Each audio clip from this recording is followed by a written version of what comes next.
Peace, peace. Welcome to the show. This right here is Humble Beginnings, where we simply live it through. When I say live it through, like I tell y'all time and time again, no matter how much adversity or the diversity that we go through, all we can simply do is go through it. Everybody act like they carry this whole big grand master plan of what they do and how they go about things. But listen, life is simple. All we can do is walk it through, see where it takes y'all. I apologize for, I don't know what the delay was on my intro, people. I don't know what's going on, a little technical difficulties, but we're going to get this thing rolling. So we got a good show tonight. We're going to talk about some things. We're going to talk about actuality versus reality. And before I get into my breakdown and understanding, let me go ahead and bring my team in. First of all, let y'all see who's rocking with me today. Got my bro, got Nate. What's going on with you? Hey. Going on. Got my bro Matty B back in the building. What's up with you, man? And last but not least, we got Miss Caprice. Okay, Caprice got the lights and stuff, glowing in the background, showing how radiant her skin look. I guess it's only sufficient that, we walk through that. Okay, we see you. What's up, Caprice? What's up? All right, so this subject we about to dive into, people. This whole actuality versus reality thing that we diving into, right? This one of the things I think a lot of people might not know how to separate, you know what I'm saying? So we're gonna do it a little bit differently than we normally do. Normally, I typically throw questions at you, see y'all, what y'all understand is y'all point of views, interpretations, and things of that nature when walking into them. This right here is a little different. And one of the reasons why this right here is a little different, because when we get into the concept of actuality versus reality, there's such a nuance there, right? Like there is such a nuance between the two words that if I just throw it out there as such, a lot of people probably won't be able to separate it or understand where the difference typically lies. But there is a difference. And by the time we finish this show, people are going to understand how there is a difference. So for my team, how we going to end up doing this? It might be some questions here and there because we're going to build through our conversation and whatnot. And I'm going to open up with a question. But for my team, what I'm going to do this time around, I'm going to throw almost like a concept at us, right? And when I throw the concept, I want us to then go within this concept and then start depicting the reality and the actuality within it.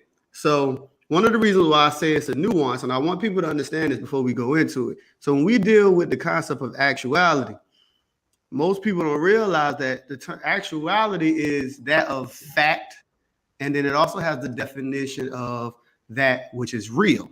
Now, a lot of people might be like, whoa, you said real. Then that means it got to be reality because you said real. But that's not necessarily true. Because when we dive into the definitions of reality, the definition of reality does state that it's the state or quality of being real. But then it also says the next definition right underneath that is the resemblance of to what is real. So of course, if we're resembling something to be real, doesn't mean it actually has to be that. One of the definitions also talks about something that constitutes a real or an actual thing, which means if we're talking about it constituting, that doesn't mean it is one of those things that is actually there. Okay? So just briefly, so people be like, what is Kev talking about? It's just like when people look at the idea when they see reality, we know that reality TV is not the actual lives for a lot of those people. A lot of it is something that is being portrayed or something that is being put on. But then those people do have actual lives and actual drama. You get what I'm saying? Y'all follow me, team? Follow you, man. Okay. I'm just trying to make sure we get to understand. I don't want nobody to be lost. So with me going into the definition and diving into it, before we start walking these avenues and building through it, I got a question that I just want to ask based upon our understanding of this word. Which one of these do y'all believe personally is more prevalent in society? what is the actuality of something, or what is the reality of something? This is just the beginning question. Which one do y'all believe? Because this is something we're going to get to at the end that we're going to come back to answer if y'all are unsure. Which one do y'all think is more prevalent? The actuality or the reality? Nate, start with you. I'm gonna say reality. Okay. Matt, what you think? I'm gonna go with same thing Nate said, reality. Okay. Caprice, which one you think is more prevalent? I'm gonna go with reality too. Okay, cool. So it look like we all in agreement. I definitely, seem to notice that the reality is typically more prevalent within things go through. All right, now we about to dive into these concepts, right? So the first one that we're gonna talk about, right? We're gonna talk about a societal situation. Okay, so when we hear people get to talking, right, and they start talking about cops killing blacks in America at an alarming rate. Cops killing blacks in America at an alarming rate. I want to know from the team, do y'all believe this is the case? Do y'all believe this is the reality of things? This is the actuality of things? Like, I want to know, because we understand that there's a separation. So I want to know how this moves forward. Cops killing blacks at an alarming rate. Okay. Matt, talk to me. I would definitely say it's not the case that cops are killing blacks at an alarming rate. And in the last few years, even though it's been promoted a lot in the media, I don't think it's been the case even any time recently. I don't know about, maybe way 20, 30, 40, 50 years ago. I don't know about those times, but even like over the last 5 to 10 years, it's been a big push, kind of like making people believe that's what it is. And I don't think that's what it is. I think the era of social media may have a lot of people think that that's what it is because they see those images all the time and it's constantly being played to you, it's constantly being promoted to you. So people typically believe that's what's happening because they're constantly hearing it and seeing it. But if you actually look at the statistics and you actually do your research, you realize quickly that that's not actually the case. Okay. Nate, what you think, man? I think reality or actuality, we these cops out here killing blacks at an alarming rate. I think it's the actuality of that, because in reality, African Americans aren't going to cease as quickly as they think they are. Like, all races are going extinct at some point. But we talking about due to the poachers, who they like to say are cops. I would say, yeah.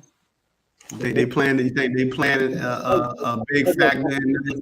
That said, like, it's the way the media is throwing it in your face to make it seem like it's happening at an alarming rate, but in reality, it's really not that way. So, you mean in actuality, it's not that way? Yeah, in actuality, it's not that way. Okay, Caprice, talk to me. What you think? These cops killing black people at an alarming rate. You think this is more of a reality of most of the people, or is this an actuality out here? It's definitely a reality. It's not an actuality.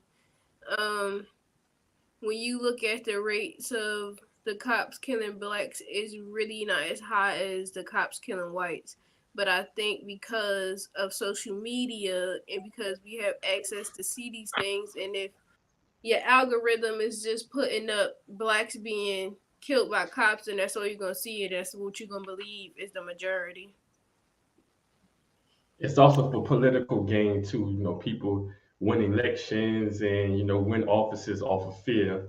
So they promote to you what they know is going to move people. Yeah, and then they sell people sell the illusion of standing behind certain things just so they get in office. I believe we recently saw this that people didn't jump behind certain people just because they feel like they're battling an issue that we has deemed to be great for us. So for me to respond, I definitely think that cops killing blacks at an alarming rate is definitely a reality.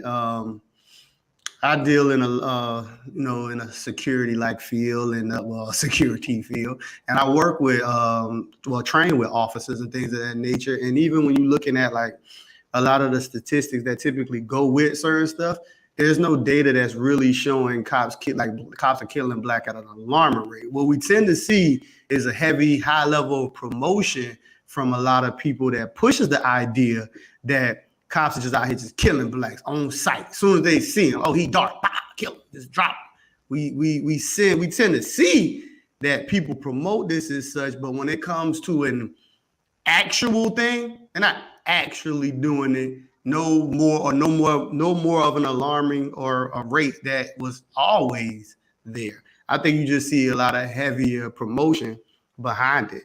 You know what I'm saying? Like I think we see that with a lot of our battles and stuff like that we carry within, you know what I'm saying, in the country.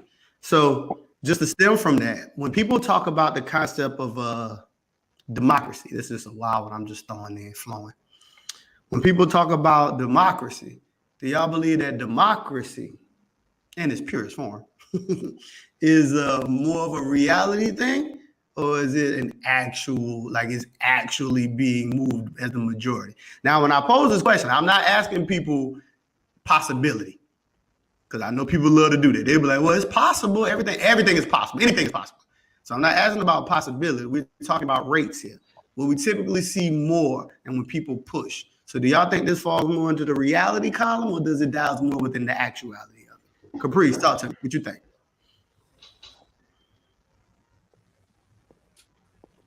What do you mean by democracy?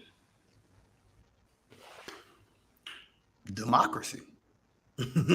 This whole thing where, well, for what it is, that the majority of things is moved because we're voting. We're jointly moving and passing a lot of these things and carrying a lot of these things forward. Do you really believe that it's a democracy here, or there is a level of dictatorship to a degree but people just don't see it because we always throw the umbrella that we always in here making these decisions together?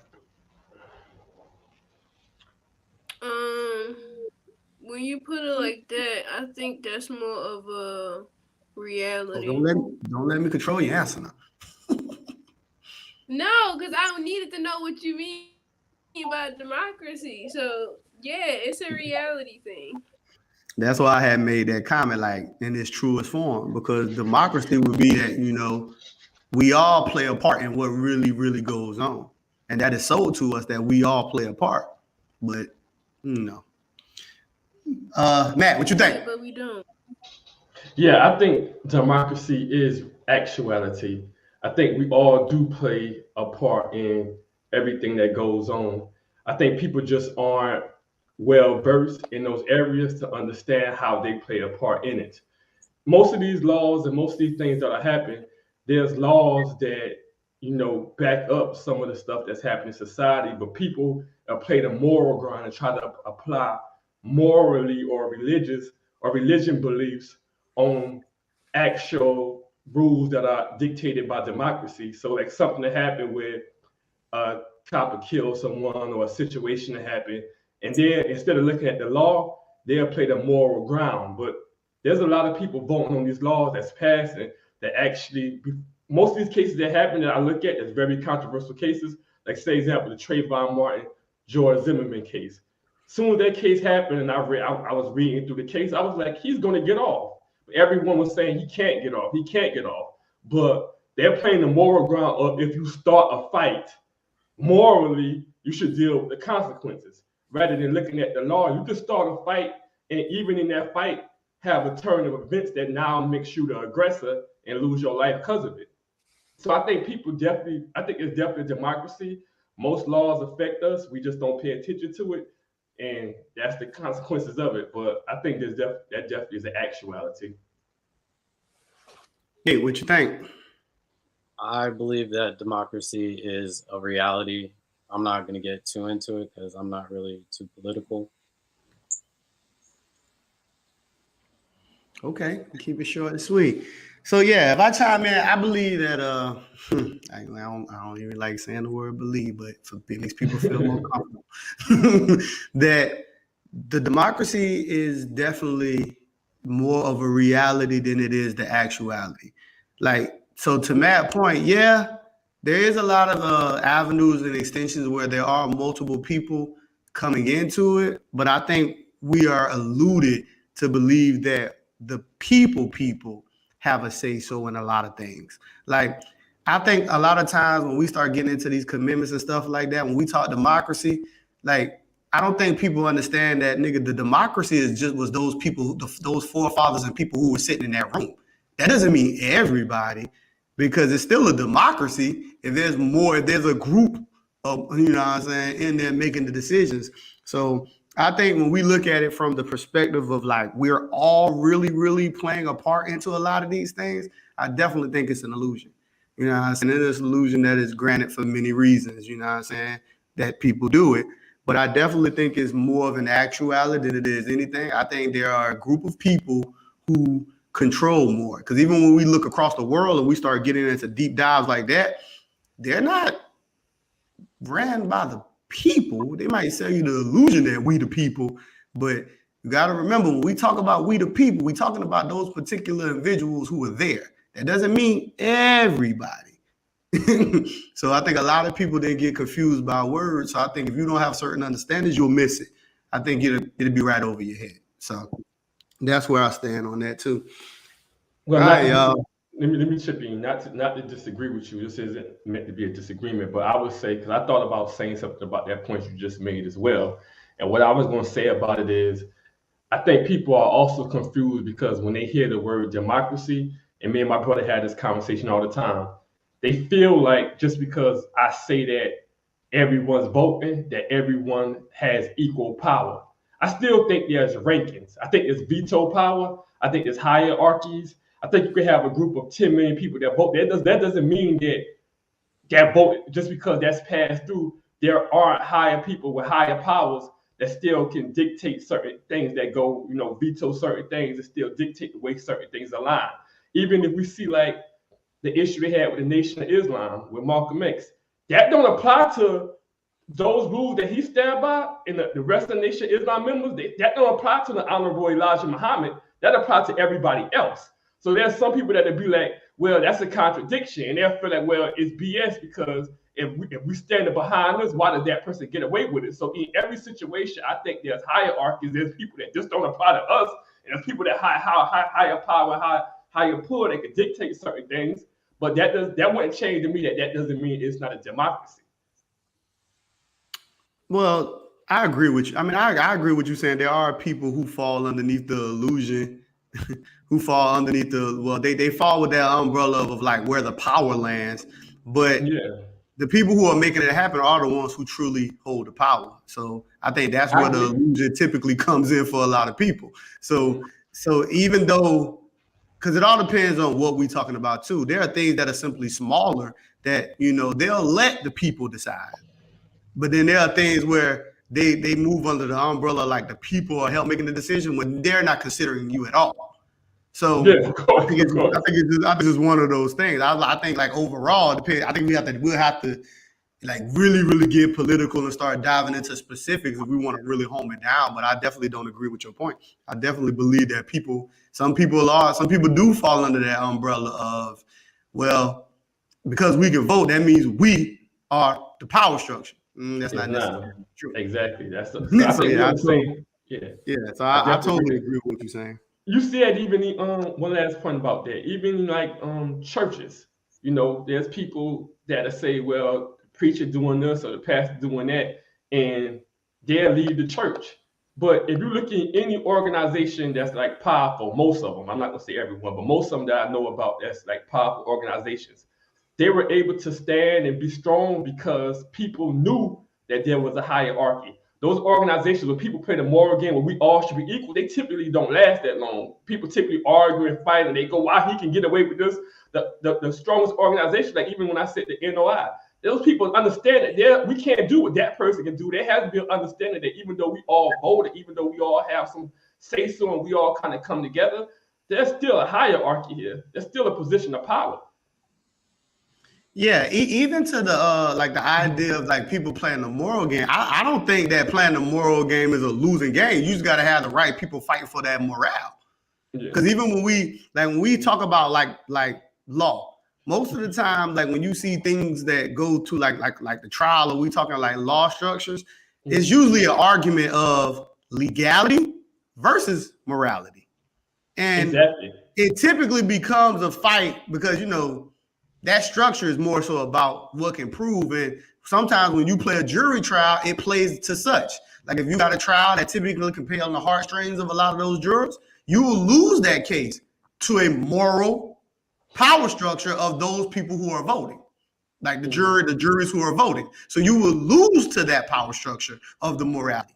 But if you typically got a jury, a jury trial where the jurors are more, we're gonna stay they objective and they don't buy into the whole moral arguments and they stick to he just broke the law, period. Then that typically wins those more in the legality realm. So I really think it just depends. Like I said, I don't think the morality is a losing game. I think it just depends on whoever you leave this up to. We just got to understand where they stand, because if they're very, very moral people and they got to make the decision, you probably going to lose to a moral fight. If they are the opposite side, then you're probably going to lose to the other side. So I think it just depends on who you put there and who carries it forward. So I think that's typically how that works. So yeah, definitely. All right, the next one. We get deeper, we get deeper, we get deeper. The idea, right? The idea, the concept of religion bettering you and your circumstances. So like I said before, I don't ask for possibility.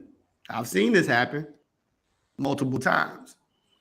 But the concept of religion bettering you and your circumstances, no matter what it is that you believe in, do y'all think this typically relies more into the reality realm or the actuality realm?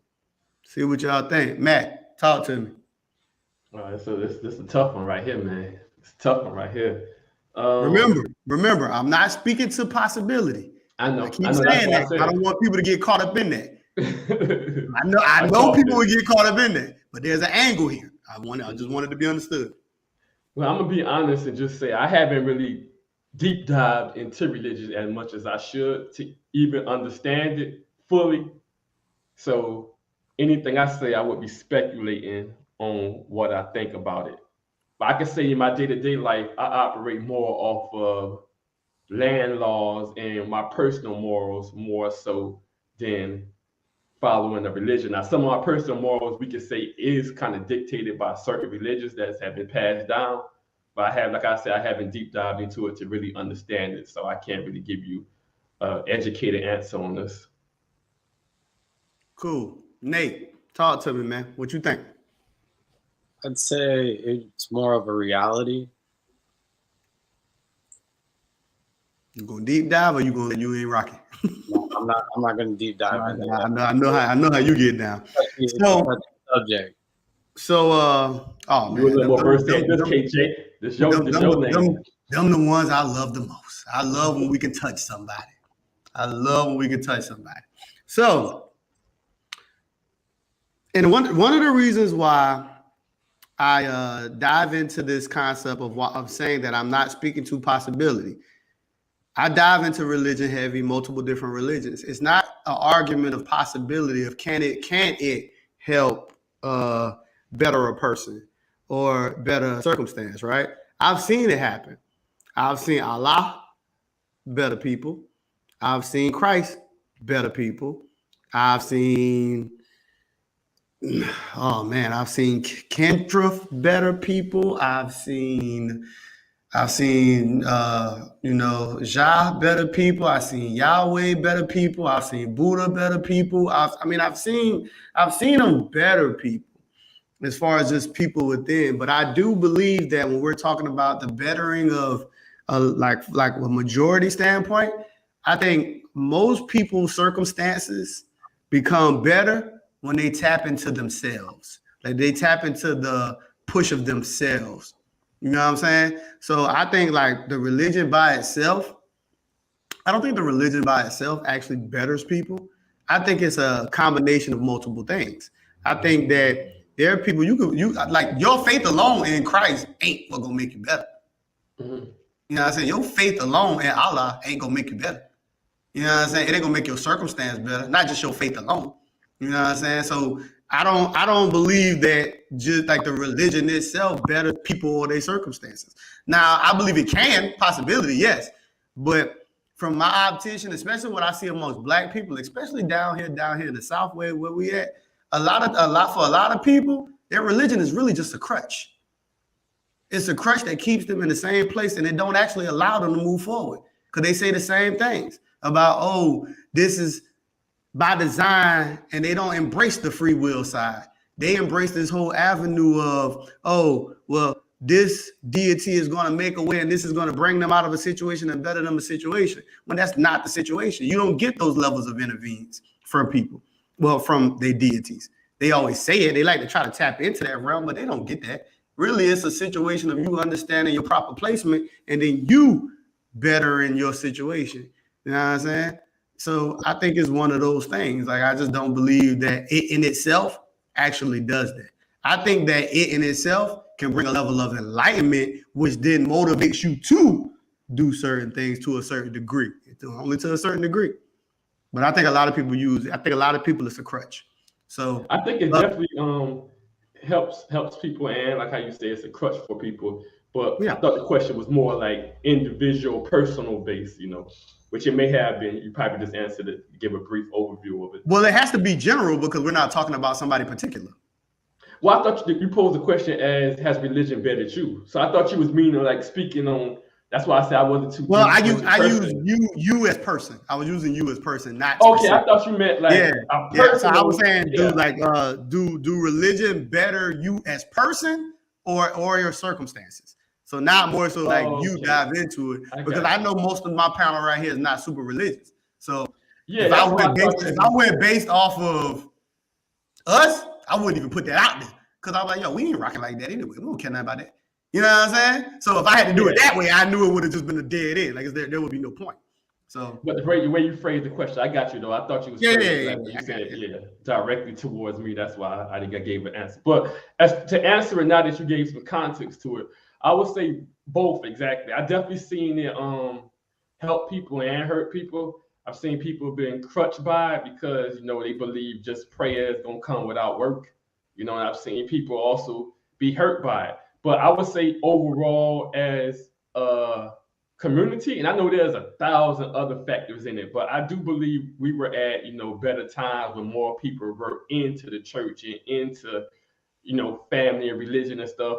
But like I say, that's not the only thing that changed since then. There's 1,000 other factors that people can go to and say what caused the breakdown. But people do cite that we were close as a community where we had something for people to believe in. Because some people, even if it's a crutch, some people need something to believe in because the same effect you can have that maybe somebody don't believe in religion that could be positive, you also have the same amount or more people that cannot believe in religion and go a negative way because now they have nothing to control them.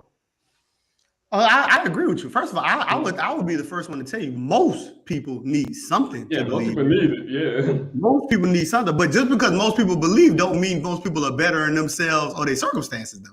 The idea of just believing is just that. I agree with you. They're not better in comparing to if you. That was the question. The question was about bettering self and circumstance. I ain't arguing about the faith. Like, yeah, most people believe, but just because they believe ain't better. I'm going by how far they have fallen. Like I'm comparing them to what they are now more so than if you started at that base point. And even when people do that, like if we want to jump back in time, we started talking about the 60s and the 50s. I think it's weird for you to run the umbrella like that when there was so many other things that played a factor. That's what I said. Yeah, that's what I said. So it's like I can't even give that level of credit there unless we're going to literally go through a full breakdown. But once we go through a full breakdown, we will come to the understanding that it wasn't just a religion. Yeah, we have a 10-hour show. That's what I'm saying. That's what I'm saying. Like that's why I kept it kind of narrow. Like, the religion is what's better in them and the people, because especially when we try to use time examples, like I like we believe this, but it's like, yo, come on, like if we're literally talking about it in itself, and when people put it forward, it's not that by itself. It requires a lot much more. But I brought it forward because there are a lot of people who do believe that just the faith alone does this. That's why it fits the reality versus actuality. I'm gonna cut in. You said most of the panel was not that religious. I felt attacked. I am pretty religious. I do believe in God. Shout out to him. Well, Nate, if it's 4 people and you make one and we the other 3, we are most. Well,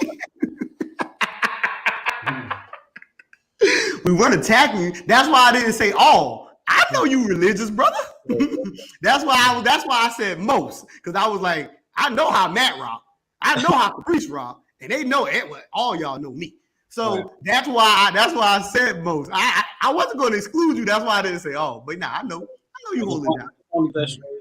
Oh no, we ain't gonna disrespect. We ain't gonna ever disrespect nobody playing. Okay.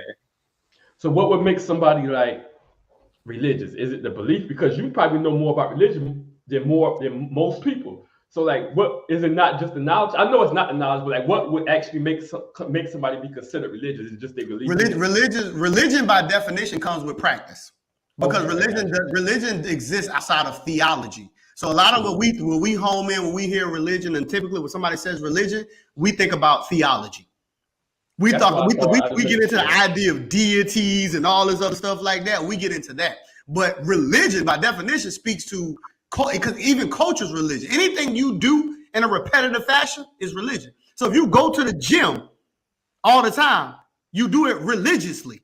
You know what I'm saying? So religion becomes more with practice. You know what I'm saying? Like the practice of it, the actions of doing it over and over and over. Like people who really dive into it is where the balance of what comes in when we talk about the studying of it wouldn't consider you religious. No, not just the study on its own. Okay, gotcha. Because I'm a big study. That's why I was bringing it up. Yeah, that ain't got nothing to do with nothing. Like you could be a person who into information, but that don't mean you get into that. You know what I'm saying? Like most people, dog, like when they get into the things and all this other stuff like that, going through it, like I'm a super big, like matter of fact, my son's birthday is Wednesday, right? My oldest son's birthday is Wednesday. My son literally said, he was like, Dad, yo, I want the Holy Vedas. My son likes Hinduism. He dives into Hinduism. I was like, yo, I'll give you my copy. I said, I got a book, the Holy Vedas. I said, you want mine or you want me to buy your own? I said, what I'll do is give you mine, then I'll buy my own. Because I dive into these type of studies. I dive into religion. You know what I'm saying? But personally, I never saw a value of anything that is outside of me to build me. I always relied on me to build me to move forward, and I never took it the other way. So that's why I said I don't knock what anybody do, because like I said before, I've seen religion change, and I've seen religion actually better people. You know what I'm saying? But I think for overall, I think more people are crutched by it than beneficial, just from my personal optician. So I don't know what Caprice battling with right now, so we're gonna move on. I'm gonna let her get her time to get herself together. So we're gonna get out of this well, it's kind of still social, but we're gonna dive more into the realms of communication, right? So when a person say, yo, tell me whether y'all think this dives in. Y'all think this dive in the realm of more of the reality aspects or the actuality aspect? When a person be like, yo, I don't like the way you said to me. I don't like your tone. Now, when going into this, I'm gonna just brief basis. I don't want to deter nobody's answer. So there are 3 elements that exist here when people talk like this, but I'll let y'all answer first before I do my deep dive. When people dive into this concept of communication with people, tone is one. Identity is one. And then we have the message itself, which is another. A lot of people typically give credit to one more than the other, but there are 3 components that create this realm: identity, message, tone. So tell me what y'all think. When people dive into this realm and they get into this whole thing about, yo, I ain't like his tone, what he say to me, yo, how authentic y'all think this is really about the tone? Talk to me. Reality or actuality? Nate, talk to me. I'm gonna say it's actuality, because if someone talks to me in the wrong tone, it may be reality, but I'm gonna act like it didn't really bother me. Because if it was reality, we're gonna have a problem if their tone or the way they came across and their identity of it offended me. So I'm gonna say actuality. Okay, so you said okay. It's Nate, not really reality. you confused. Which one? You confused with your definition? Which one? Reality. It's actuality. That's I'm about to say you sound kind of confused. Which one you put it on? Because I know actuality it means reality, but reality is more factual. It means facts. So it's Well, reality. Well, I think you got them a little confused I think too. y'all switched up, yeah. Yeah, you got them switched up because reality is actually not more facts because you can make something up and it be a reality. okay. I see. Actuality is more facts. All right, then I'm flipping my answer. It's reality, not actuality. Okay. All right, Matt. What you think? I think in the situation you laid out, I think when you're dealing with multiple people in the dynamic, it could be actuality for one person and it could be reality for the other person. Because it's going by how the Yeah, but we talking one-on-one. Because when you start doing that, we're gonna be all over the place because you got to factor in multiple people in the situation. So of course, if we got 10 people and somebody say something, you got 3 people who could be triggered by tone, 3 people could be triggered by identity, 3 people could be triggered by message. So well, I was just laying it down to the 2 people involved in the actual speaking of it. yeah, but we talk. Yeah, so we talking the reception though. There's only one person receiving. Okay. I got you. Because I was gonna break down. Got you. So we just talk about one person, and you say they were offended by it. Yeah, when people typically take the offense and they say, "Yo, I don't like how he said that to me." You know, we always hear that. I'm addressing the tone one overall because that's the one we hear people address the most. I got you. Well, if we addressing just one side of it, I would definitely say actuality then, because we're just going by how they perceived it. So if it offended them and they felt the tone was like a disrespectful tone or a undertone of something they didn't like, I would have to say it's actuality because I don't have no other side to compare it to. It will only go by how they interpret the situation. And if they were offended by it, it is actuality of what happened then. Caprice, talk to me. You got a look on your face, man. Yeah, can hear me? Yeah, go ahead.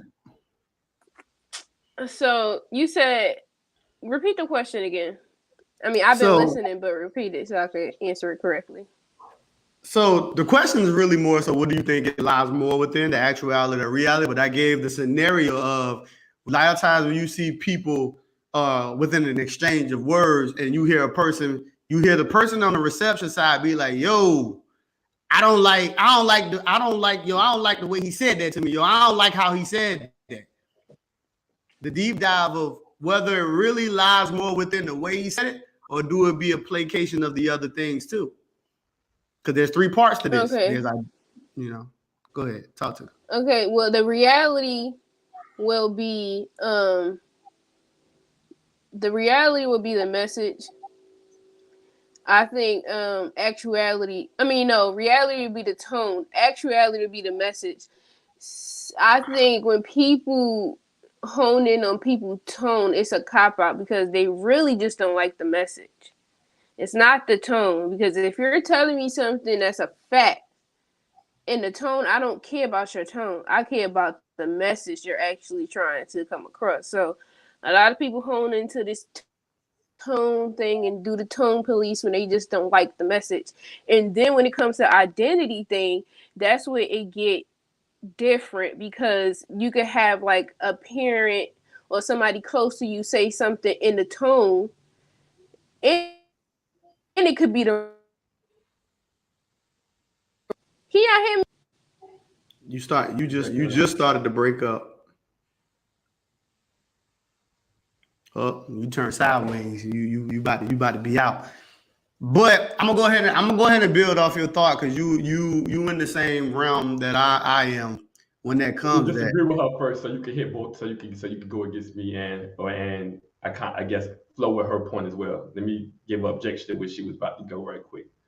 So I'm gonna say, okay. I'll only reason why I stop because as soon as you object, she gonna fall out, so she ain't gonna be able to respond back to your objection.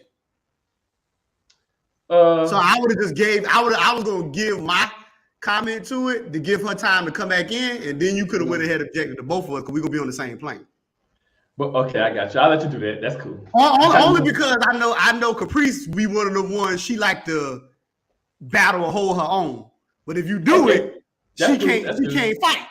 I don't think she's getting in on this episode though, but we'll see. I mean, it could be, man. Listen, we're gonna let her work. But she echoed the same thoughts in which to what I said. I believe that the tone is the reality. One of the reasons because the majority of the times that I've ever seen these situations happen, the majority of the time is literally a placate of one of the other two. Now, yes, granted, when we speak into possibility, nobody's saying that tone can't be the factor. But one thing I've noticed, because I've been around a lot of situations and have conversations with that same person who said they were offended, only to find out that wasn't the real reason for why they reacted the way that they reacted. It wasn't about tone. There's a lot of people who have entitlement issues, which speaks to the identity. There's a lot of people, they go off the realm, not because of how you said it, because they didn't feel you should have been saying it to them in the first place, not you yourself. Because it could have came from somebody else, like their mama or anybody else, and then they wouldn't have got the reaction. But because you said, because they feel like you don't have a right to be saying it to them, that they then splurge out in that aspect through the identity. Most of the time, though, most of the time it's actually the message. Most people don't like criticism at all. Most people don't. Most people, it's the fact that you said it to them. It's the fact that you brought it to them in the first place. It ain't got nothing to do with who they were, and it ain't got nothing to do with how you delivered it. Most people have an issue with the message itself. That's why they got all them little sayings about, yo, don't kill the messenger. Because you got to realize there are a lot of people who live in their reality, and the moment you bring something to their reality and distort their reality, it becomes a problem. And it ain't the tone that distorted their reality. It's the fact that you introduce something. Because this saying came even when people talk about like kingdom, where a messenger will come in, deliver a message to the king, cut his head off. Because his world was going perfectly fine. It ain't the fact that, he came in, he was like, yo, king, hey, oh yeah, they burning down villages and stuff over there. It ain't because he tripping off of that. It's the fact that you gonna disrupt this peace we got going on here. Now I got to shift my whole mentality into this thing of war. Most people are more triggered by identity and message than they are tone. But it's crazy because everybody moves under the umbrella. But the reason why people use the umbrella of tone is because if you use tone, then it's like you placing the accountability on the other person. Watch this. Pay attention to this now. See, if we deal with the message and we deal with the identity, then we got to take a look at ourselves. But if we say, yo, I spazzed out immediately off the tone, that means we automatically saying you was the one wrong, and I'm just reacting to you being wrong. But Caprice, like she finding her way, you can go ahead and do your thing because I'm finished on that. Okay, so all right. So the first thing I want to say is I definitely believe the tone plays a heavy part in it. Now, there's a lot of different situations that it cannot be the tone. It could be the actual message. You kind of use some extremes to kind of get to your point, which, I mean, in those extreme situations, yeah, with somebody get their head cut off, it's definitely more about the message. But on a day-to-day basis and interactions, a lot of people factor in because I thought we was talking about more so being offended or not being offended. Now the reaction, of course, is always going to be. Well, most people only gonna react if they're offended. They ain't gonna react if they're not offended. No, what I'm saying though, let me make my point. If I'm offended to my mama, if my mama say something to me and a regular dude in the street say something to me, just because I didn't slap the hell out of my mama doesn't mean No. I'm only speaking to offense. I'm not getting into how you react now. I'm speaking to offense. But you brought up the reaction to if the mama said something. Yes, I used that in one of the examples, Okay, but I'm only speaking to offense. So I said, we ain't gotta walk that because that'll be all over. Okay. I'm talking to somebody who being offended. I got you, but she was going that way as well when she said about if you said just address offense. They don't need to go down a rabbit hole. We'll be all day because that's not the point. Okay, I got you. You address a reaction, we're gonna be going away from the point. Okay, so offended. Yeah, I definitely believe you could be offended definitely by the tone, especially if there's a crowd of people around you, because the tone is more of an ego thing of you addressing me a certain way. If I deal with a regular person, they address me in a way that's like, because a lot of times, let me clear it up. A lot of times when somebody raise their voice or they say something in a certain tone, there's an undertone that this person thinks they're better than me, or who they think that they can be speaking to me like that. So a lot of times tone will play a factor. A lot of people do look at that aggressiveness as, whoa, it's a confrontational voice. So I definitely think it plays a part in it, but I would agree with you. There's some entitlement there as well when it comes to that, but I think tone definitely plays in most day-to-day, everyday situations that's not extreme. Tone plays a big part in it. I respect the outlook, but because I spend a lot of time I come to this conclusion because I'll see these situations happen. And then I'll jump in and have the conversations with the people.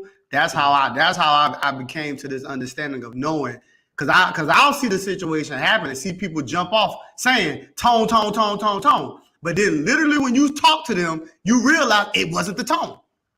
Let me ask you this. I do understand that a lot of people carry the umbrella of the tone, but because I started having conversations with people after the fact, that's how I came to the realization that when these situations are happening, it's not actually the tone. They're using it as a cop-out. I can say that. Let me ask you this.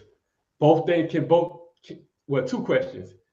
Can you dislike something and be offended at the same time? In the part two of that. I mean, if you did, I don't understand. I don't know if you're trying to set it up that way, but if you dislike it, of course, people are offended. People are always offended by something they dislike.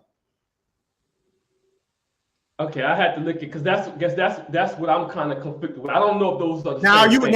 now let me see if I can help you out. Because you can ask me something that I don't like to do it, but also at the same time. Huh? Were you about to try to ask me could both of those things be true at the same time?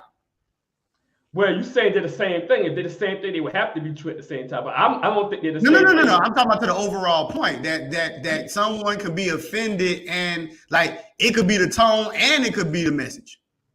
Yeah, that's what I'm saying. I'm saying you could just exactly. That's why I'm trying to help you out. I'm saying, I get you. But let me finish my point. But since you cleared that up, I want to finish the point I was making.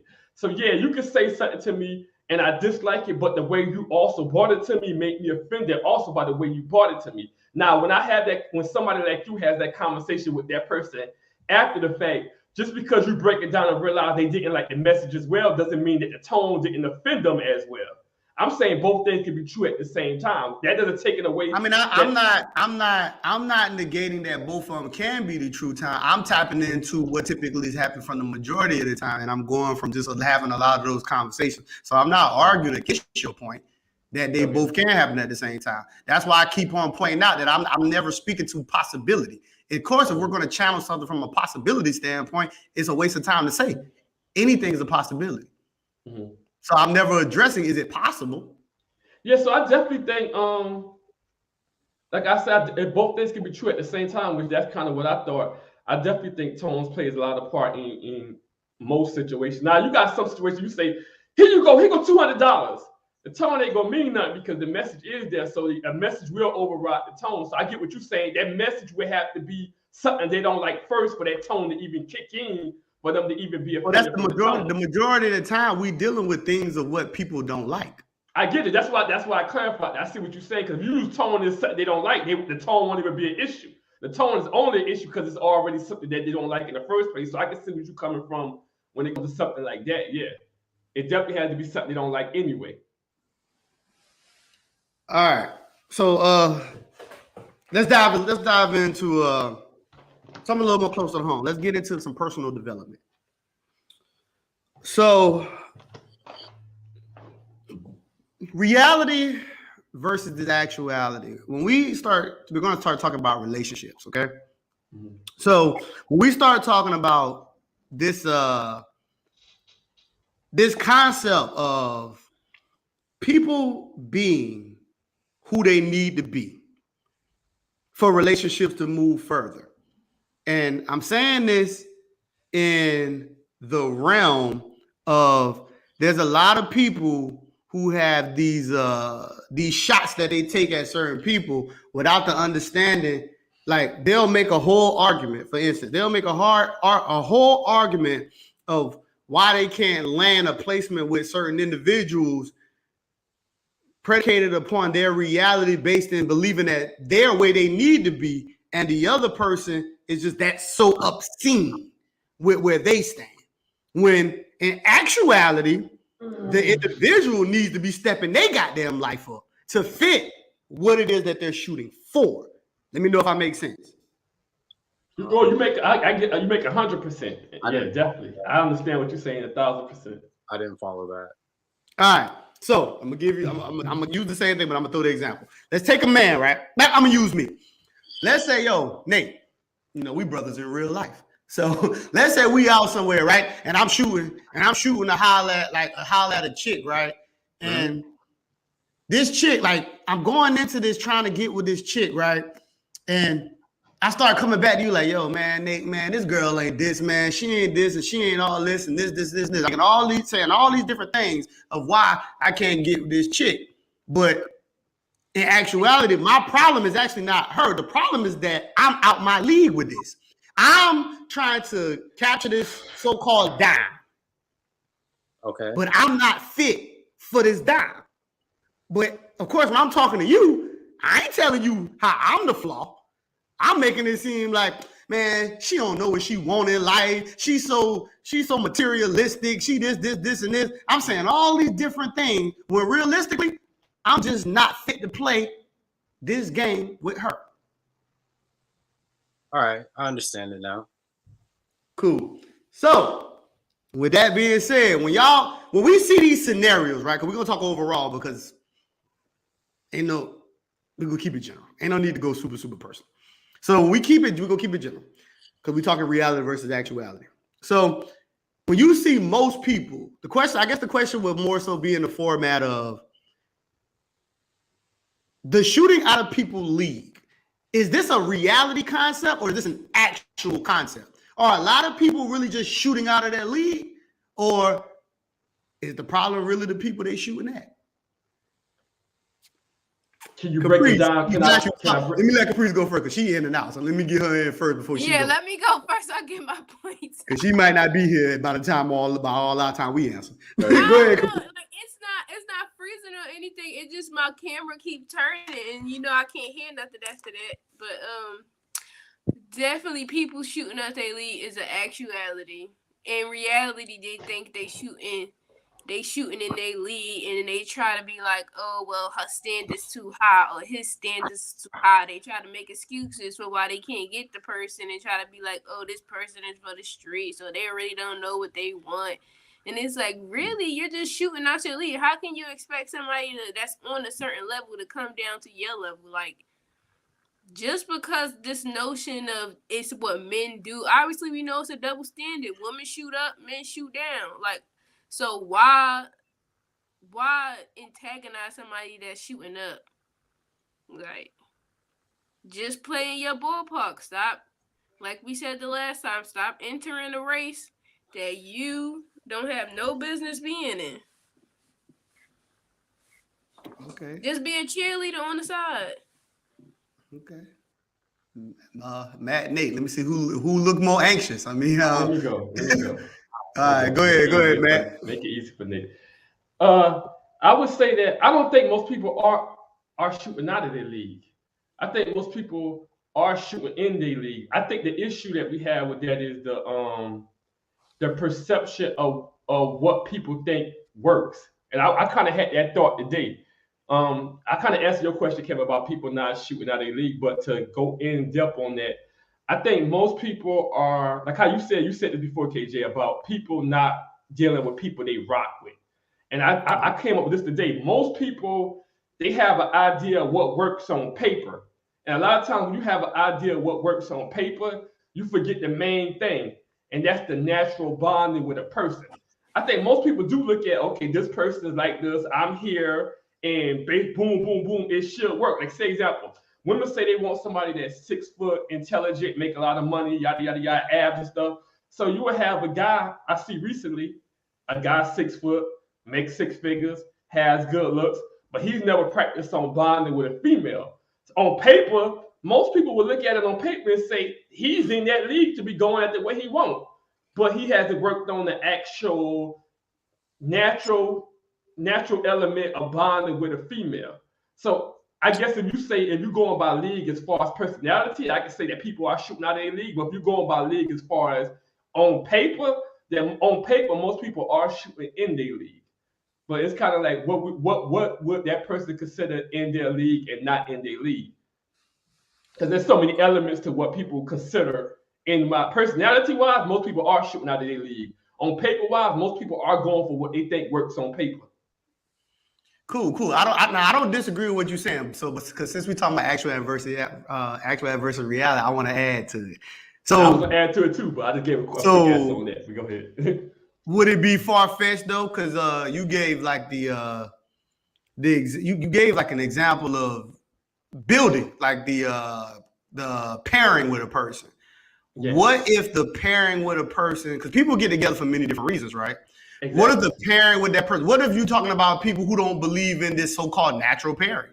What if you're talking about people who literally approach relationships and you have to compensate what I need the same way I compensate what you need, and that's the whole foundation of their relationship. It's not about pairing.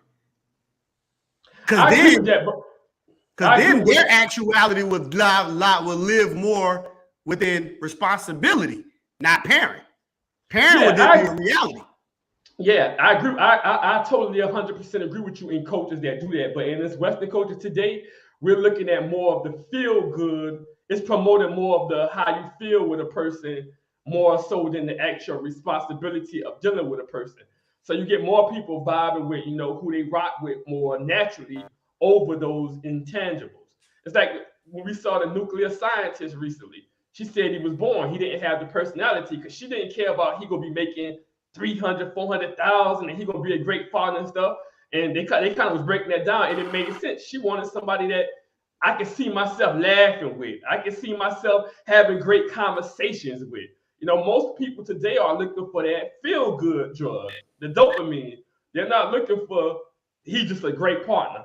So I think if more people actually went by that's a great partner and the responsibility fact, a lot of people would be together today, but people want to, they want to like the person that they're with off the top, not later down the line. But Nate, what you think? I think the reality of it is people are just shooting way too far out their league. I think that's what it is. Because if you have to question if she's in your league or not, she's definitely not in your league. And you shouldn't have been trying. I disagree with that because based on social media and everything, a lot of females, way more than males that I've seen. I don't want to say every, I don't want to get that conversation started, but that I've seen in situations I've been looking at lately over the last couple of years. There you go. Yeah, I don't want Caprice to come back in and jump on me about that. There you go. So I've seen some social media because we already know that in society in general, females are typically born with a certain amount of value and entitlement is given to them. We typically have to earn what we get in life. So now that social media happened, you're going to have 4s, 5s, 6s that get a lot of attention because dudes want to hit most dudes would like to hit anything, even if it's not the prettiest female. For you to get attention like a female, you typically have to have earned something in life or have a status. Like you have to earn a certain amount of money. You have to become famous or have a certain amount of value, or you have to be born with good looks. Average men typically don't get a lot of attention. So what you have is average females looking down on average men because they compare the status they got with the average man, but they're born with more status. They're going to get 100 DMs even as the average female. So the average female don't think she's on the same level as the average guy. So even the average guy that goes after the average female is getting turned down because she's looking at it as, I got a lot of people that want me, but they don't really want her for a relationship. They just want her to hit. But she interprets that as, it's so many people hitting me up, I'm more valuable than the average guy. So most females are aiming for guys that are getting the same attention than them when they're aiming at their league. And most dudes are generally aiming for females that are on their level, I believe. Matty B, I see what you're saying, but I'm gonna need that 10 in my life. So I gotta say this. I agree with my little brother. I think I totally disagree. I think a lot of these cats are shooting out their league, but I think it's one of those situations where these individuals who are shooting, they don't understand. I think, see, that's what I think. I think these cats who shooting, they got this I don't know. Oh, I wouldn't be me if I didn't do it. I think they got a childish ass mentality about the world being fair. And they don't realize that, dude, she out your league, dude. She not for you. And you aiming too high. I can't remember which one of my brothers said. I think Kev said this. KFC. That a lot of people are shooting for the stars and landing on the moon. Mm-hmm. They're missing it, dog. I think these guys just don't understand when a chick is just out their league. I think people are approaching this like life is just fair. And I think, and kind of like this idea when we hear people talk about, I know cats, when they cats be like red pill and stuff like that, a lot of these dudes with that mentality, they just don't realize, like, dude, you ain't fit for this game, dude. You jumping out here on the basketball court when you can't play. You jumping out here in the diamond when you can't bat. You jumping out here with these football players and you ain't good. You can't run, you can't catch. You jumping out here in the octagon, getting in this boxing ring, and you trash. You can't throw no punches, you can't block. Some of these dudes just not ready. And a lot of these dudes, when they talking, they just not ready. I think the problem is the niggas who saying it don't understand. You're not ready. You're out your league. So I understand the argument, but I think the problem is the nigga who making the argument don't understand that they not in the league. You got females out here that's weighing 260 pounds with 3 kids and turning regular guys down on top of something he ain't on their level. That he ain't aiming here. Because them same women are getting wifed up too, though. Huh? But them same women are getting wifed up too. Mm-hmm. I don't know about that. Not even all the amounts. All these, like, watch this. So we talking actuality versus reality, right? Yeah. 80% of our country is overweight, right? Mm-hmm. All these big girls, they getting married. They getting husbands.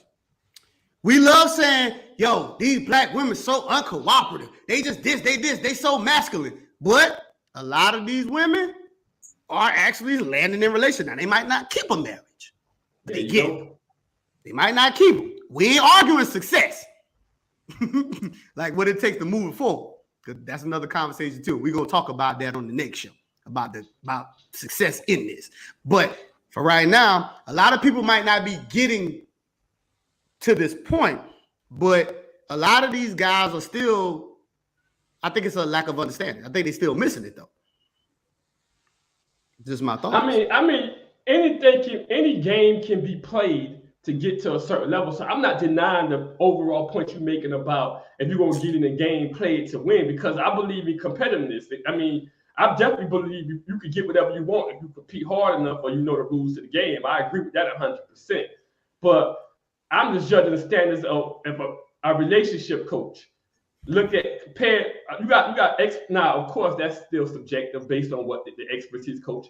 But most of the dating coaches are telling females, y'all are aiming too high. They're not telling these guys that they're aiming too high. They're telling most of these females that's unrealistic. These females are looking at Barbie and Aladdin and thinking that they're gonna get $100,000 guy that is 6 foot tall. Number one, it's only 15% of the country that's 6 feet tall.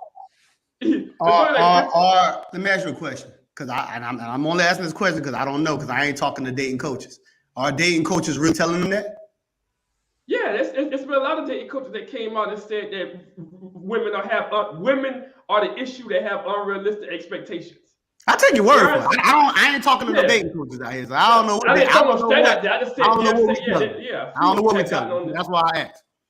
Yeah, a few of them. Even the lady on Fix My Life, that Fix My Life show on O, she even came out recently and say, I'm talking to Caprice. I'm sure Caprice probably knows. I mean, like Ayana or something, or you don't know. I don't know. If she was on Women's Side for the longest, she even came out recently and said women have unrealistic expectations. She said women are out of order. She said that as well. She's talking about the women that's trying to take the place of a man. Wait. Caprice, ain't you just not said you didn't know?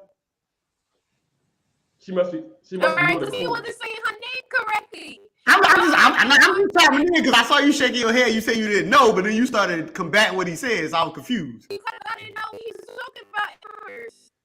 Well, I was just checking. It's okay. The reason why I know is because of the how you say her name, Kevin?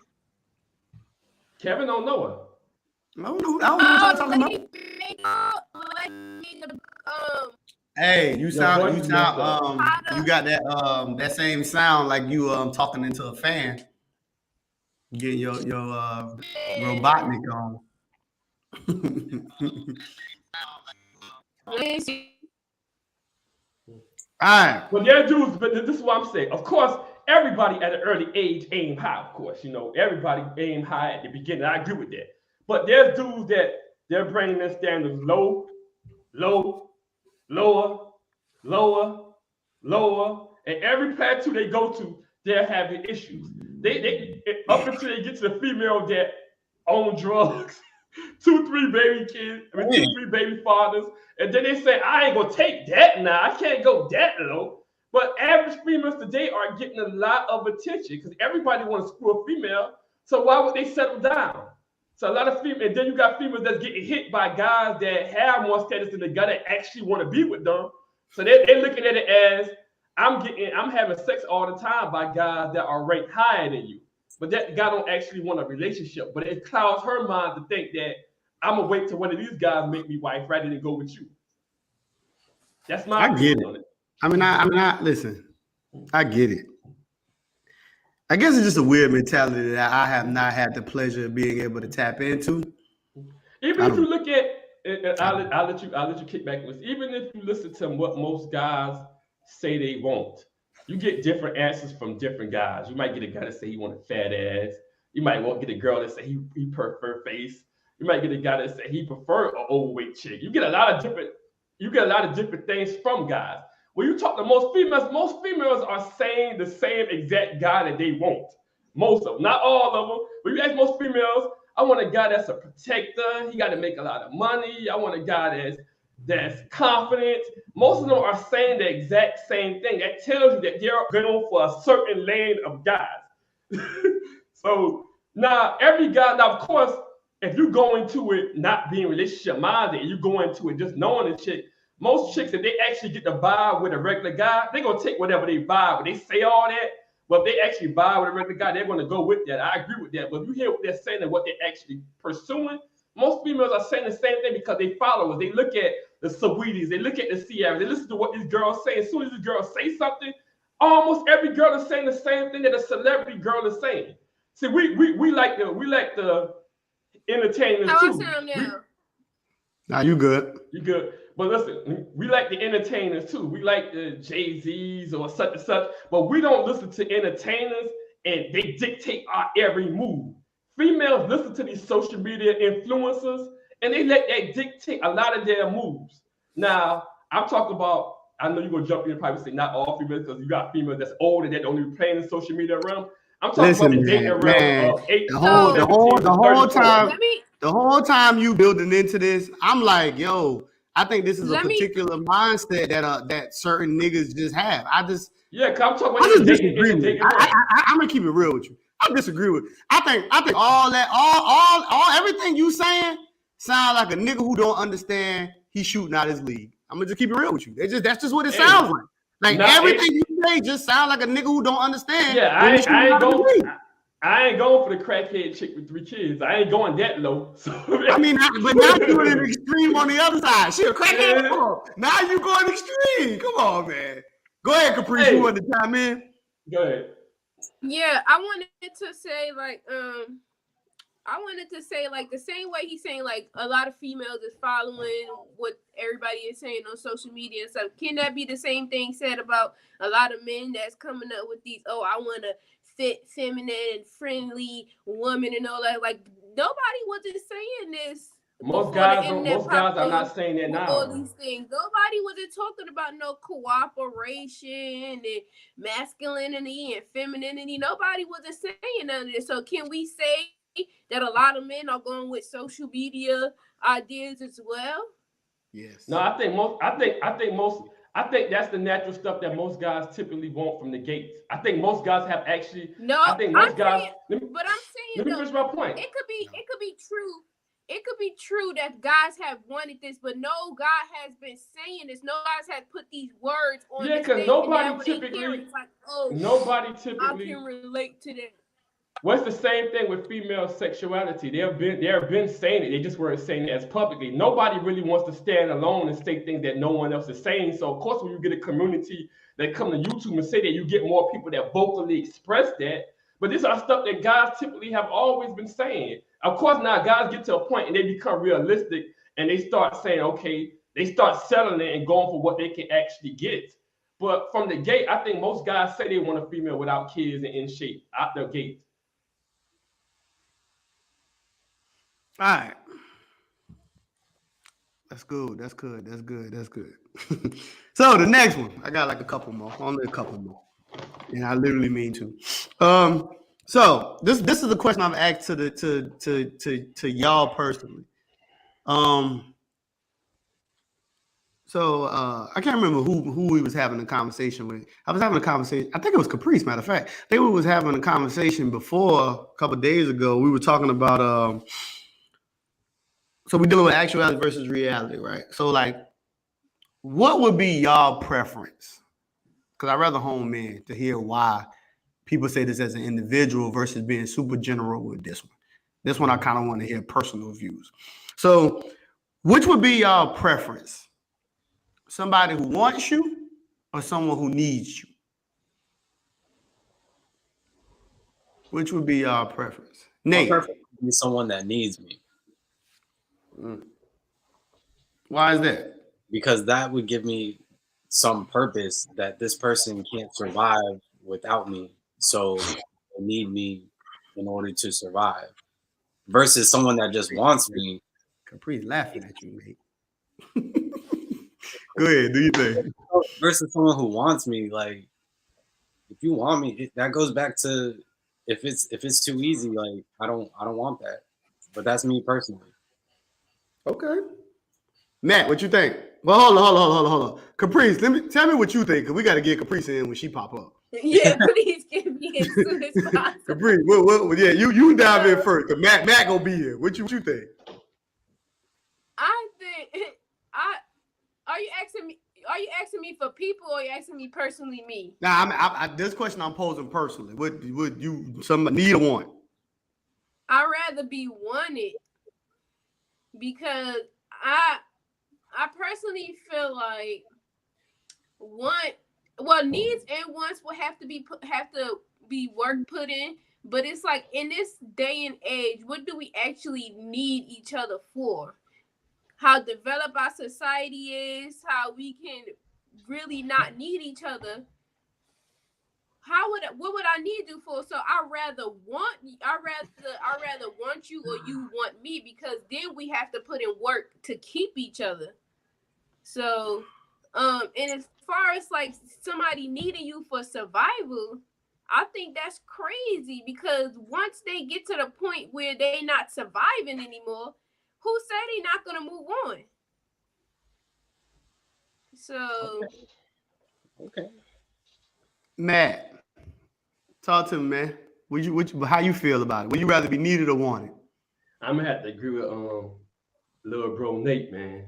I would say I would rather be needed personally, because you can always build a want.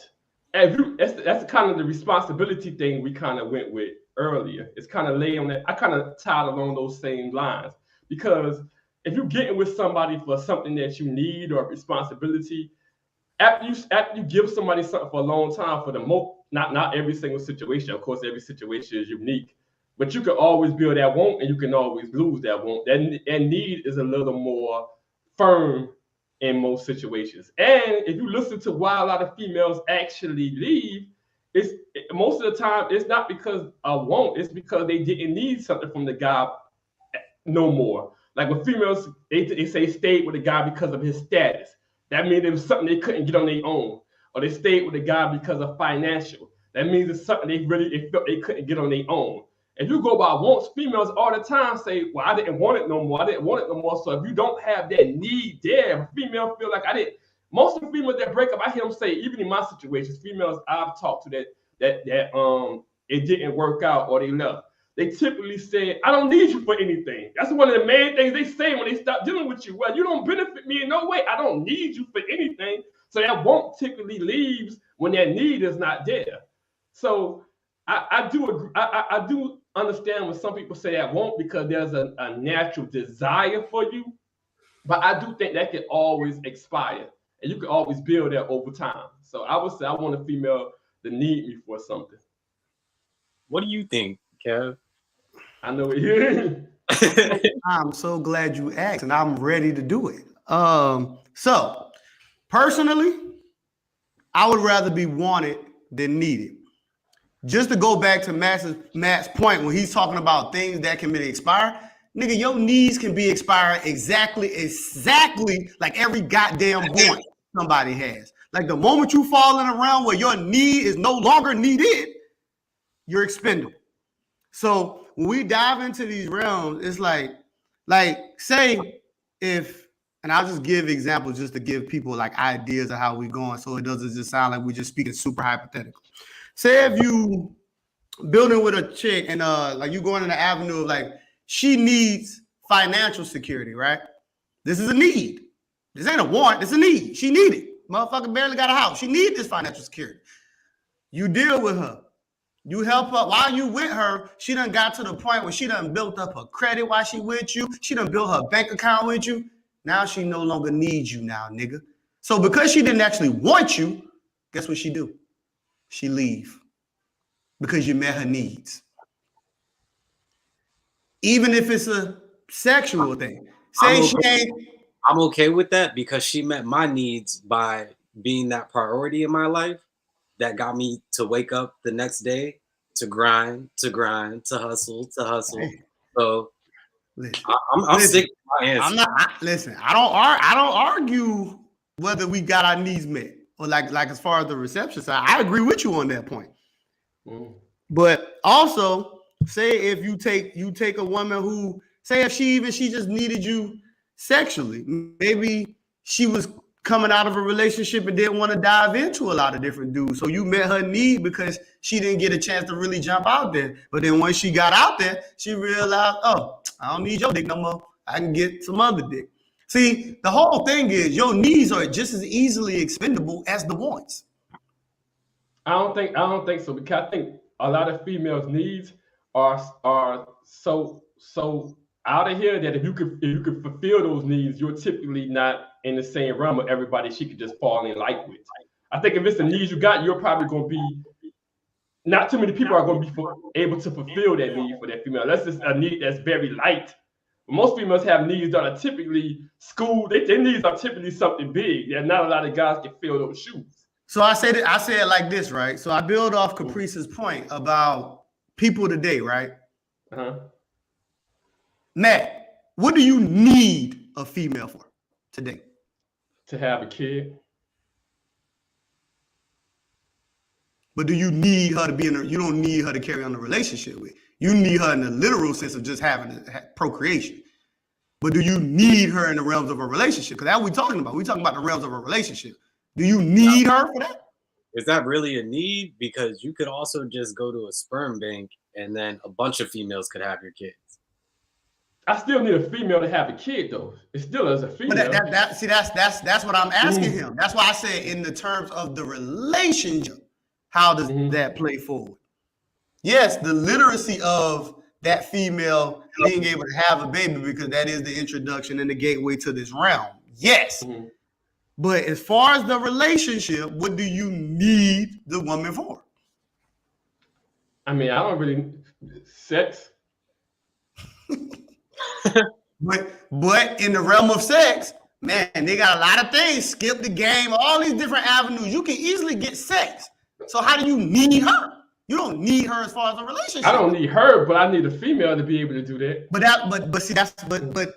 That's the realm we're walking down though. So we got the literal of, well, what do you need? And technically, you don't really need a woman for sex either, because you got masturbation and all these other things like that. And you got people who could just be gay. So you don't technically need her in that realm neither. But I get what you're going. I understand what you're saying. But in regards to the relationship, because I'm building out the point of Capri saying what is it that we really need each other for? What is it that you need the woman for in regards to the relationship though? I mean, I could name stuff, but men typically don't look for financial freedom for a female. I could say, hey, if I'm dating a female in a higher class that has more money, it'd be financial. The only reason I'm posing this question is to just help you understand that, dog, everything we typically get involved with each other for is wants. So even though people keep saying needs, it's really just wants. That's the whole reason why I'm asking the questions. Because realistically, you don't need the woman. You want the woman. That's the whole point of what I'm asking. That's why I'm narrowing it down. That's why I'm asking you the question. Tell me a need that you need her for in the relationship. I mean, if you take out reproduction and stuff like that, that's not too much. But you don't even need her for the relationship for reproduction. You don't need her. You can already have kids. I got kids already. If I get with a woman, I don't need her for reproduction. I already got kids. Yeah, I'm speaking on me personally. Carry on that relationship. What do you need her for? Tell me one thing that you need her for. Probably just female companion. You can have friends. No, it ain't friends, your mama. What are you talking about? A female companion is a companion. You get female dogs, a female cat. I need a female woman. I would need me a female woman. I would need her for her compassion. That would be a need that I would need. I want to have a wife, even when you get older, just somebody to spend the rest of your life with. You can have friends that give you compassion. You can have your mama to give you compassion. A friend ain't gonna be the age. Give you compassion. When you get old and sick, you need the prescriptions refilled, you need them hospitalized. A friend ain't gonna hold you down like that. You can have a nurse. Hey, a lot of these married people ain't holding your ass down either. So I get where you're trying to go, but everybody don't take that for sickness or health vow to his literacy. Some people, you get sick, you got a bad mental illness. Most people be like, man, I can't take care of this dude. Hey, somebody else, put that dude in his home or let somebody else do that. I cannot maintain him and keep my psychological stability in this situation. So basically, you really couldn't name a need for this woman. Nah, other than like I said with the kids and the companion, I said the companionship, but then I mean that's not something you need though. That's something you want. I need it. I need it. No, you don't. Yeah, no, I think you live longer if you got a female companion to grow old with than you old man in your house by yourself. I think you live longer with somebody there.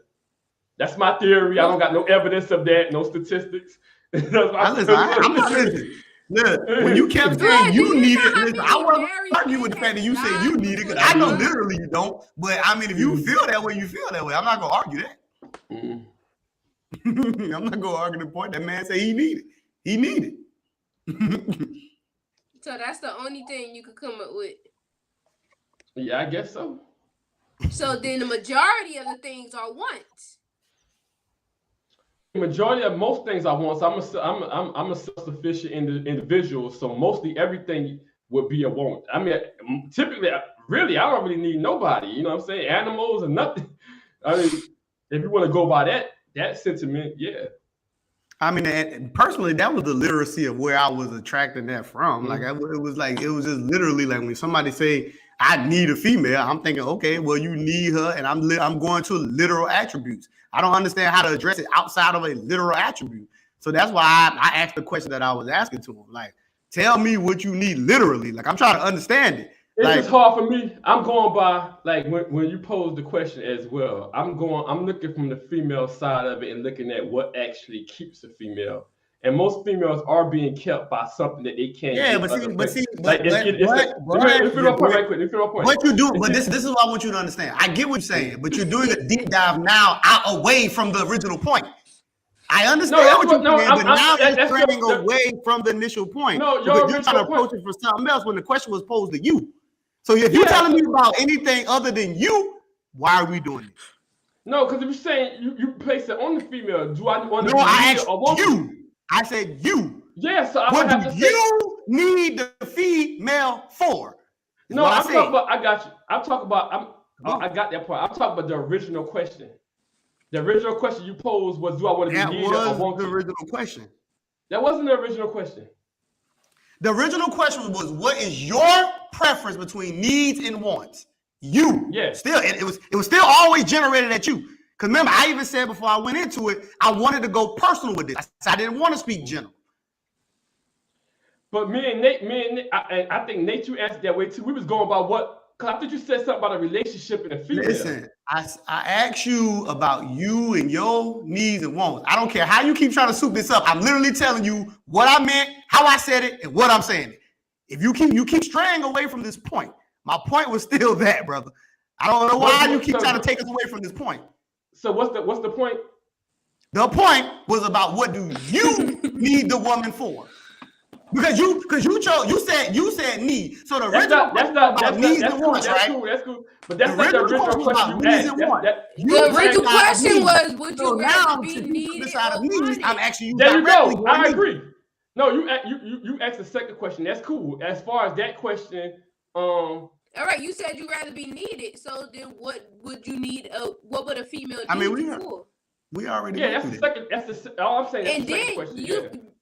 Okay, so you said you would be needed. What would a female need you for? Well, see now y'all go. See, wait. See, now y'all diving in a whole nother realm because now we're trying to dive on the reception of other stuff. See, I didn't want to walk that path because now you got only thing you can do is speak hypothetically. So that's why I didn't do that. So he was saying he'd rather need the woman too. No, listen. No, he was asking the question from his point of view of he feel he needs the woman. Because I kept it on a personal level. I didn't play the hypothetical of the other side because I know if we do that, we're gonna be all over the place, and I'm not trying to go all over the place. I ask you personally, each as individual, what do you need? Caprice, Caprice, what was the original question you just said? He said, the original question. The original question, I think, is something like, would you rather be needed or wanted? Okay, yeah, that was the original question. Would you rather be needed or wanted? And then he said needed, so I asked a follow-up question about what is it? What do he need the woman for? Okay, yeah. Very simple. Very simple. Mm-hmm. Yeah. All right, guys. This is the last one. We're dealing with actuality versus reality. This is the last one. Not a tough question, but it may be a tough question depending on perspective how we look at it. This is the last question. Can you change people? Hell no. Can you change people? Yes. Since Matt went, hold on. Okay, I'm gonna do it like this because Caprice be in and out, so we're gonna let Caprice go first before we let everybody else dive in, just to stay safe. So, Caprice, what you think? Can you change people? Yes, I think you could directly and indirectly change people. If the person is really into you and want you, they will change themselves to fit with your program or however you move or whatever you like, they will change to that person. And that doesn't mean like, just because that's not who that person naturally is, they will revert back. Because if they want you and continue to want you, they will continue to be that person for you. So yes, I do think you can change people, but I don't think everybody can. I don't think this is a general thing. You have to be that person. Like that person would have to really want you. So, yeah. Okay. Matt, what you think? Can you change people? Nah, hell no. I don't think you change a person at all. I think you can help influence the change that they already are personally going through themselves. Even if we use Caprice's example of them wanting you. So when they stop wanting you, they're not going to be the same person. That means they never changed it. If it's dictated on them wanting you, That means they never change. If they could just stop wanting you and then they go back to the same self, the same person, a change would actually mean that no matter, I ain't gonna say no matter what happens, people are, I was gonna say that. I said, People are before you do always, that, you wrong. You wrong. Yeah, people are That always change evolving. doesn't mean permanently. It does not mean permanently. So before, Yeah. go ahead, do your thing. But I heard where you was going. I was about to say that's not true. Go ahead. No, but if that urge, I get what you're saying, and I say, if they don't have the urge no more, they have changed. But that urge is there, and it's just being controlled by the wants of something you dangling in their face. They haven't changed. They're just subduing their urges to do something. I don't think you actually. I think a lot of people don't take these words literally. If a person was doing something before they met you, and they doing something different after they met you, is that not change? If I take a person, is that answer the question. Is that not change? No, not just off the context you asked me. I would need some variables to that. I'm asking you literally. You really don't need nothing else to that. That was a pretty straightforward question. If you take even me and Nate both me and Nate was like, yeah, I mean that's pretty straightforward. So if they met you and they just not doing it no more, have they changed? I said if the person was doing something different before they met you, and then after they met you, it's something completely different. Is that not change? Oh, that's definitely a change in behavior. Yeah, that's definitely a change. Exactly. So what are you talking about then? I think that's a change in behavior. I don't think you actually change a person as far as like who they are. So let me ask you a question. Well, let me ask you a question. So let me ask you a question before you do that. Mm-hmm. What do you consider being a person? Because most people look at a person being defined by their behavior. Mm-hmm. So I first would have to, for you to say that, we now got to understand, what are you considering to be the person? I'm considering to be the person who. Now it would be hard to dictate that, because I see what you're saying about action. Is it like really dictate how a person feels or their urges or their desires? You know what I'm saying? Because most people are defined. Most people are literally defined by their actions, dog. No, I agree, because I mean, but so to go back to Caprice's point, if most people are defined by people's actions, if you cross somebody and their actions differ, that would be change, literally by definition. I agree that would be change in behavior. I don't know if the person actually has made a change though. They made a change in behavior. I mean, they change because you think overall too. Like it is a change overall. Because watch this. You can change a person while they're with you, and then when you not get with them, they go right back. It's still a change though. It's still a change. See, you're trying to capture it like because somebody changed, there is no going back. That ain't change. Change is adaptation. If I got you in a safe terrain and you know everything good, I put you out here in the wild and you adapt to it, you still had to change. You had to adapt, because change is another word for adaptation. This is evolution. So you change. Now, when I bring you back to civilization, you can come back to a civilized person, but you still change. You change twice. When I'm thinking about changes, I get that aspect of it. What I'm thinking about when I hear changes, you no longer have a desire to do it. Like that ain't got nothing to do with nothing. I get what you're saying, but that ain't got nothing to do with nothing. Mm-hmm. I get what you're saying though, but that ain't got nothing to do with it. I got what you say. All right, Nate, what you think, Nate? I'm gonna say yes, you can change people. No, you cannot change their toxicity traits, but you can change people. You can enter a relationship, and if you leave that relationship and that person is no longer the same or acting the same way they were before, you about to say the same thing Matt said. That's why I'm trying to tell you. Just because they changed a second time don't mean you didn't change them the first time. Yeah, you still made a change, but then they changed and went right back. Y'all keep thinking that change means they changing overall. Yeah, but let me I forgot to answer I forgot that I didn't even answer the question in full, in totality. So I mean, you said no. Yeah, but you just wanted to push back. I mean, go ahead and expound. You good? I got you. So yeah, let me expound. So okay, I was wrong about the no, because they changed temporarily. Even for you, they did change. But I still would say it's not you changing them. It's still a desire that they would have to do. If they're saying I'm in love with you and I want to change, it still is dictated on them. It is that you go and end up making them change. So if you give them a desire, that's still is on them personally to make that change. Because if you give every female that change, if you give every female that element, it's not going to work for every female. So that still would be an individual thing that a female would have to say she want to do the change. There, brother. Going too See, deep. You keep going. He's trying to go super deep on something that is we not always that say, deep. I'm going about what I said, but you can't change. The person still has to want to do it themselves. You still can change people. Some people could change. You can influence change. I don't think you can change a person. You can influence change. Most change is influence. Yeah, influence. They still don't want to do it because they don't want to do it at all. You playing a role in changing them. Oh, Matt. Yeah, you didn't say play a role. You said change them, not play a role. Playing a role and changing is the same thing. If I change you, I'm playing a role and changing you. You didn't change me. I still gotta want to do it. So how can you say playing a role is not the same thing as doing it? Like saying that's like wait. Let me give you an example. Let me show you. You asked me a question. If somebody say I molded my kids to be a certain way, and somebody be like, "Yo, you made them kids who they are," that means I played a role in it. It's the same thing. They still have to do it themselves, though. You can play a role. I understand what you're saying. I understand that part, but that doesn't. But playing a role is the same thing as you doing it too. Yeah, no, it's you helping them influence change. You're not doing it because if you can do it, then if you can nobody's saying that you're making the change for them, but being influential, because this is what I want y'all to understand, right? You asked me, can you change the person? You didn't say Yes, influence change. because that is changing the person. You might not understand that that's changing the person, but that is changing the person. That's helping them change. Your first 3 relationships that you ever encountered, you're no longer in those relationships. Did they change you?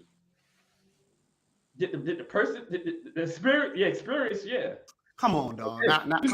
You talking about now the nigga gonna talk around it. Dude, they change you. Past relationships change you as well. People change you. You can sit here and try. See, what you're doing is trying to play a semantical game. Oh, the spirit y'all playing semantical. Y'all playing the semantical game. No, we're playing semantical. Dude, we're being literal. We're not playing semantics. You're playing semantics. We're being literal. We're literally addressing this by the definition. There's no semantics here. I'm gonna let you answer, and then I'm gonna answer because you're talking. I already answered. Okay, tell me when's my turn. It is your turn. I already answered it. Okay, I got you.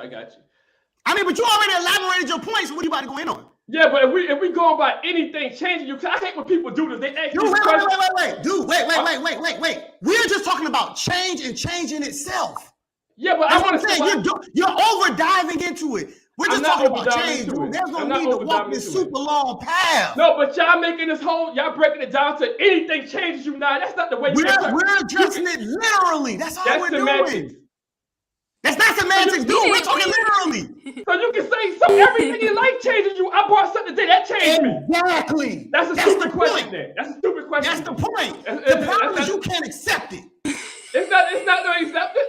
It is acceptance. No, because if we're looking at it from a literal spectrum, then you will understand that yes, people can change you. You just can't accept the fact that people can change you. They can change you. Okay. That's why you started talking about spirits and all kind of shit like that, nigga. Every woman you've been involved with, they've changed. They had a part in changing you. But Nate, you said, but Nate, you said when he first asked the question, you said no as well. And now you jumping on me like you said yeah from the gate. You at the caprice. I guess he listened. I guess he listened to how we think about it. Listen, maybe he was being now he understands it. That's cool. But I was letting him know he did change. I ain't gonna let him get away with that, though. That's fine. Nathan is embracing change. Cause he acting like he was with y'all the whole time. Like, yeah, you ain't know. He's not acting like that. He's literally just chiming into the afterthought. That's not acting like anything. If he said one thing before and now he's saying something different, there's no act there. No, I get that, but he never said I changed my answer. No, he just jumped on like you're right. Dude, clearly if he said something different, isn't it obvious that he changed his answer? I'm just saying. It's obvious, yeah. So why would he have to then say, hey guys, I changed my answer? Hey, I'm just the person that let people, y'all might be similar because that is your brother. I'm a person that I let people know that I'm wrong. So y'all just change our answer and don't let me say that I was wrong about that. But there is no right or wrong. There is no right or wrong. Why do you keep saying it's wrong? What is wrong about it? Well, if you're saying that everything changes you, it would be wrong. Then if everything changes you, there is no. I can't say no. Then that means that everything. No, you. So No, but the question was, in a relationship, can a person change you? So we're not talking about everything. We was just holding on to the word change for you to understand what the word change literally means. Like everything in life can change you, but in a relationship, can a person change you? Yes, they can. Yes. I mean, everything plays a part on how you turn out. So if you're going by just so the answer is just yes, dude. Just leave it simple. Why you trying to overly deep dive in a simple question? I hate when people do that. It doesn't even require what you're trying to bring to it. It's simple. Yes or no? Like why y'all do that? I think you understand. But you can't dictate how somebody answer now. But go ahead. I'm not dictating how you answer. But the point is, your deep dives don't mean shit because it's literally a yes or no answer. Like you deep diving into it like that really changed. Dude, you know it is yes or no. You just want people to hear you expound on it, but it's still yes or no.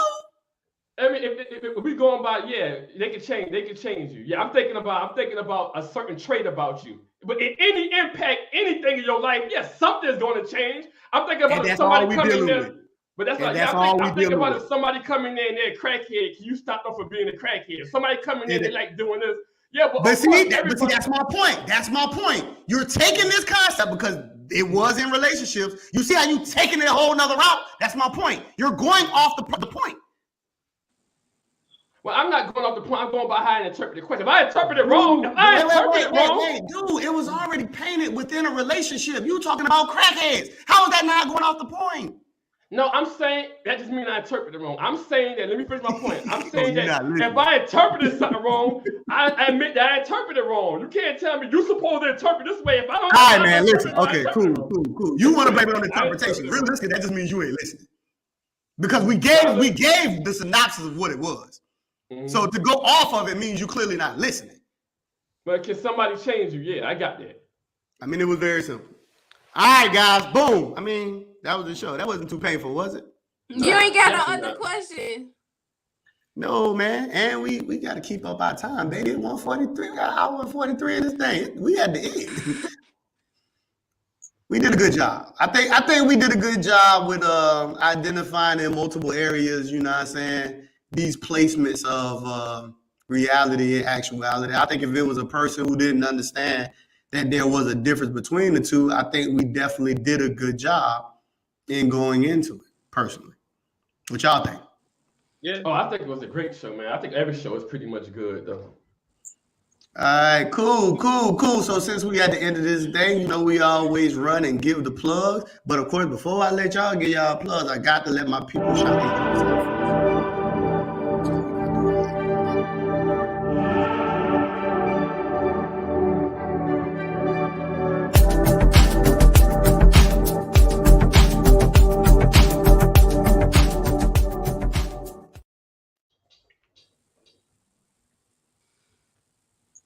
I hope my camera don't change.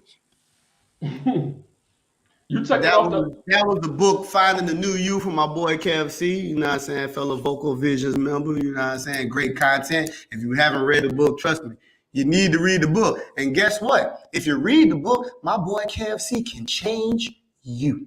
Because the book is about finding the new you. The you might not have known you had in you. So guess what? It fits the topic. My boy KFC can change you. But anyway, y'all, we had fun. Yo, Nate, give your shout out, man. Tell the people where they can find you. Yo, you can find me on IG at LK_Heyo. Matt, the people finding you? Where you at? Nah, still coming soon, man. Caprice, the people finding you or you at? No, you're not gonna be able to find me. Cool. So everybody know, you know what I'm saying, this right here is KJ. You only gonna find me right here on this network of things. This is gonna be Humble Beginnings. I'm here. My team, me and my team, gonna be here Monday through Thursday. Well, Monday and Thursday. I say through. We ain't doing no everyday show. We got time for that. Got real life jobs and stuff. But Mondays and Thursdays, we try to bring y'all some good content, dive in, give y'all some material, give y'all some things to think about in life, like reality and actuality. You know what I'm saying? Like many other things we done give y'all. We got plenty more to give y'all. Jump back in. This Thursday coming, we getting into the psychology of marriage. It's gonna be great. Tune in. We're gonna definitely have that coming for y'all. So till the next time, people, we out.